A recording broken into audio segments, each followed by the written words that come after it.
다 함께 기도하심으로 8월 13일 목요일 매일 예배 시작하겠습니다. 기도합니다.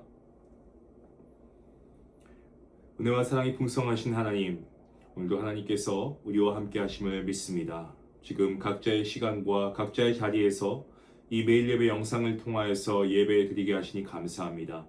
우리가 어디에 있든지 간에 살아계신 하나님의 말씀 앞에 서 있음을 기억하게 하시고, 오늘도 모든 방해와 또 우리 생각에 분주한 마음들이 있다면 모든 것을 내려놓고 하나님 말씀에 집중케 허락하여 주시옵소서. 말씀을 사모하는 마음과 깨닫는 지혜를 주시고, 또한 들은 말씀을 오늘의 삶 가운데 순종할 수 있는 귀한 믿음도 성령 하나님 허락하여 주시옵소서. 이 예배를 통하여 우리의 영혼을 새롭게 하시고, 또한 이 예배를 통하여서 주님이 영광 받으시길 간절히 바라올 때 이 모든 말씀 예수님의 이름으로 기도하옵나이다. 아멘.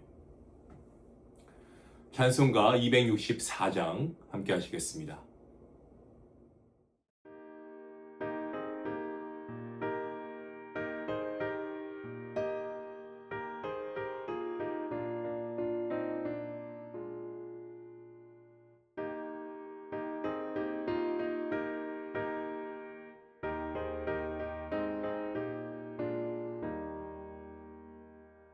정결하게 하는 셈이 나의 앞에 있도다. 성령께서 권고하신 죄 씻으라 하시네. 찬양하리 찬양하리 죽임 당한 어린 양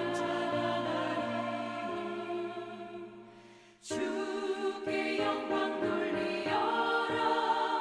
우리 죄를 씻어주셨네. 나의 가는 길이 좁고 내 뜻대로 안 돼도 모든 욕심 다 버리고 주만 따라가겠네. 찬양하리 찬양하리 죽임 당한 어린 양 주께 영광 돌리어라. 우리 죄를 씻어주셨네.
오늘 함께 볼 말씀은 계속해서 에스겔서입니다. 39장 11절부터 20절까지의 말씀입니다.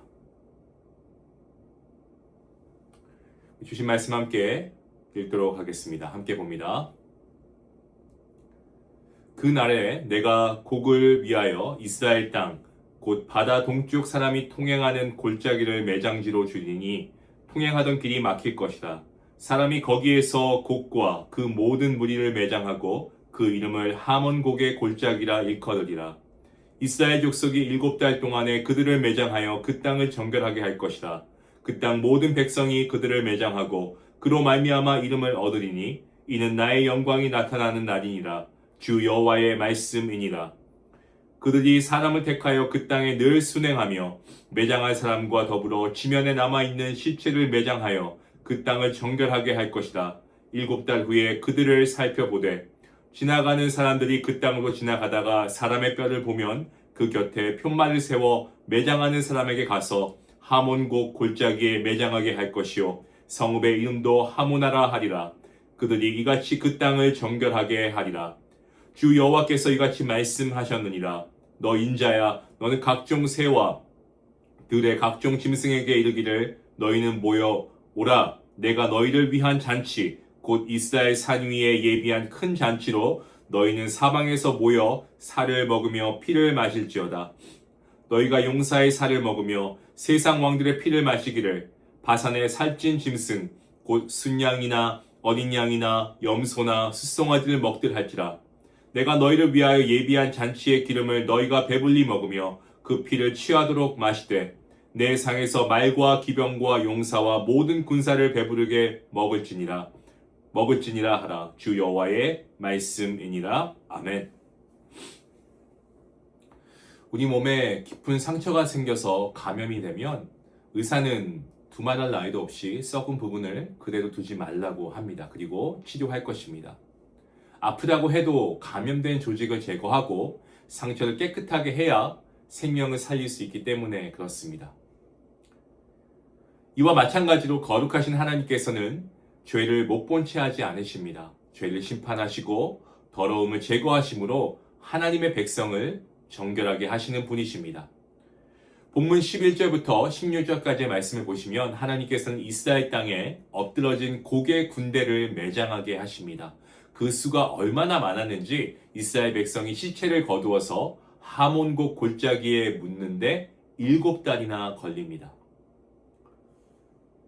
본문 12절 말씀을 보시면 이렇게 기록하고 있습니다. 이스라엘 족속이 7달 동안에 그들을 매장하여 그 땅을 정결하게 할 것이다. 자, 이 장면은 곡의 군대가 완전히 패배했다라는 사실을 우리에게 보여주고 있는 말씀입니다. 동시에 하나님께서는 죽은 자들을 그대로 방치하지 않으시고 매장하게 하십니다. 그렇게 하심으로 더럽혀진 땅을 정결하게 하고 계시는 것이죠. 거룩하신 하나님께서는 악을 철저하게 심판하십니다.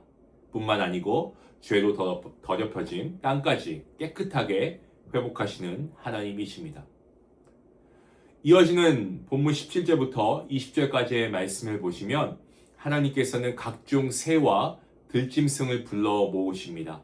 그리고 그들에게 곡의 군대가 남긴 시체를 먹을 것을 명령하십니다. 너희가 용사의 살을 먹고 세상 왕들의 피를 마시기를 하나님께서 명령하고 계시는 말씀이죠. 고대 세계에서 시신이 묻히지 못하고 새와 들짐승의 먹이가 되는 경우가 있는데 이런 경우는 정말 가장 수치스럽고 비참한 최후를 맞이했다라고 다들 그렇게 생각을 했습니다. 세상을 두렵게 하던 왕들과 용사들도 전능자 하나님 앞에서는 하나님의 심판 앞에서는 아무것도 아니었죠. 이스라엘이 강해서 얻은 승리가 아니었습니다. 하나님께서 친히 원수들을 멸하시고 심판하시고 하나님의 백성을 구원하신 것입니다. 이 일을 통해서 이스라엘 백성들은 거룩하신 여호와 하나님께서 자신들의 하나님이심을 다시금 깊이 깨닫게 됩니다. 또한 모든 민족도 여호와 하나님께서 이스라엘 가운데 거하시는 거룩하신 하나님이심을 인정하게 됩니다. 하나님의 거룩하심은 죄를 결코 가볍게 여기지 않습니다. 하지만 자기 백성을 향한 하나님의 징계는 멸망시키기 위한 것이 아니고 그들로 하여금 회개케 하시고 결국 회복하게 하시는 하나님의 주권입니다. 이스라엘 백성들의 포로 생활도 그들을 하나님께 돌아오게 하시는 거룩한 징계였음을 우리는 말씀을 통해 잘 알고 있지 않습니까? 신약 성경 말씀을 보시면 신약의 성도들은 십자가에서 이 사실을 더욱 분명히 봅니다. 하나님께서 죄를 외면하지 않으시고 그 심판을 당신의 아들 예수 그리스도께 담당시킴으로 우리를 구원하셨습니다. 때문에 우리는 하나님의 심판을 두려워해야 됩니다. 뿐만 아니고 그 안에 담긴 하나님의 거룩한 사랑을 깊이 깨달아야 합니다. 하나님께서 말씀으로 우리의 죄를 드러나게 하실 때에 핑계하지 말고 숨기지 말고 그 즉시 하나님께 잘못했습니다. 하나님, 제가 하나님 앞에 범죄하였습니다. 라고 우리가 철저하게 회개해야 함이 옳습니다. 거룩하신 하나님께로 돌아가는 사람을 하나님께서는 정결하게 하십니다. 그리고 그를 다시 일으키시고 마침내 온전한 구원과 회복으로 인도해 주십니다. 때문에 사랑하는 성도 여러분, 하나님께서 우리의 죄를 깨닫게 하시면 마음을 완고하게 하지 말고 그 즉시 회개하십시오. 그리고 거룩하신 하나님께 돌아가시기 바랍니다. 어떠한 원수와 어려움 앞에서도 우리를 구원하시고 회복하시는 하나님을 우리가 끝까지 신뢰하고 믿음으로 굳게 설 수 있기를 원합니다. 우리의 죄를 외면하지 말고 오늘도 우리가 하나님의 말씀을 통하여서 또 어떠한 상황을 통하여서 하나님께서 우리에게 돌아올 것을 말씀하신다면 우리가 그 자리에서 돌이킬 수 있는 은혜가 있을 수 있기를 주님의 이름으로 간절히 축원합니다. 기도하시겠습니다.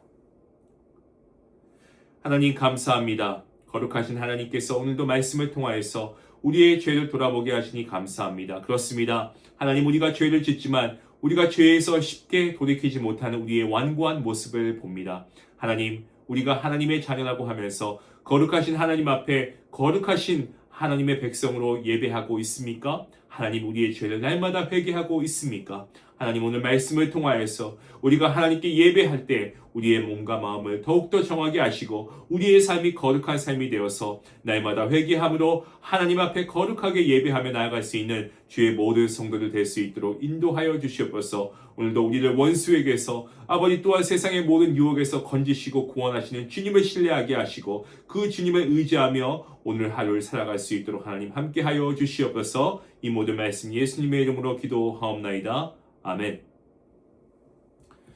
오늘 말씀과 기도 앞에서 하나님께서 깨닫게 하시는 죄를 우리가 좀 정직하게 돌아보고 회개했으면 좋겠습니다. 그리고 그 죄가 분명히 깨닫게 된다면 우리가 그러한 죄를 반복해서 짓지 않기 위해서 우리가 구체적으로 어떻게 노력해야 될지도 한번 고민해 보면 좋을 것 같습니다. 우리 말씀 생각하시면서 함께 기도하시겠습니다.